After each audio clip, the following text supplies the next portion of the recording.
c'était il y a 1 mois et demi. Le 10 février dernier, Pierre Palmade causait un grave accident de la route au volant de sa voiture sous l'emprise de stupéfiants en percutant de plein fouet un véhicule provenant de la voie d'en face avec, à son bord, 3 personnes. Depuis, les 3 victimes se remettent petit à petit des dégâts causés par le choc.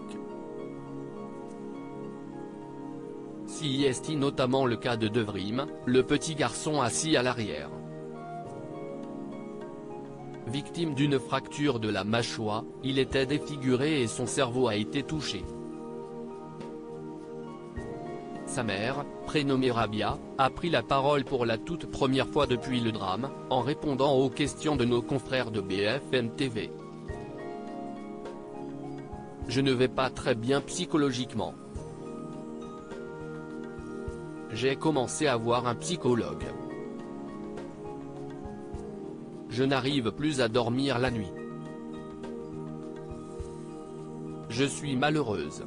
Tout ça à cause de cet irresponsable qui a renversé nos vies », explique Rabia, qui est également mère de 2 autres enfants dont un nourrisson de quelques mois.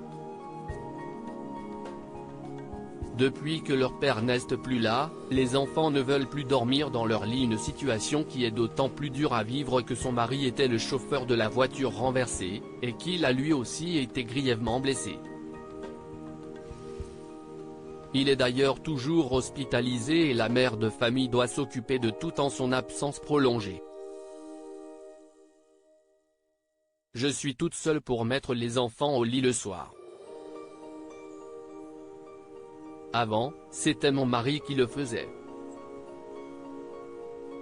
Depuis que leur père n'est plus là, les enfants ne veulent plus dormir dans leur lit », a-t-elle fait savoir tout en partageant son émotion.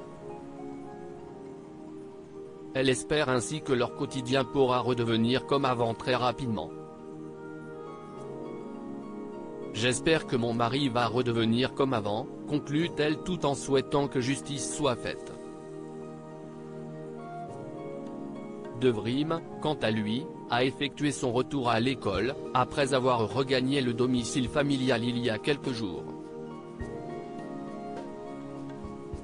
L'enfant s'était alors dit content de pouvoir rentrer chez lui. Aujourd'hui, il porte un corset qui lui maintient le cou et la mâchoire. Il a toujours des difficultés pour s'alimenter et pour boire. Il devra subir une nouvelle opération chirurgicale prochainement.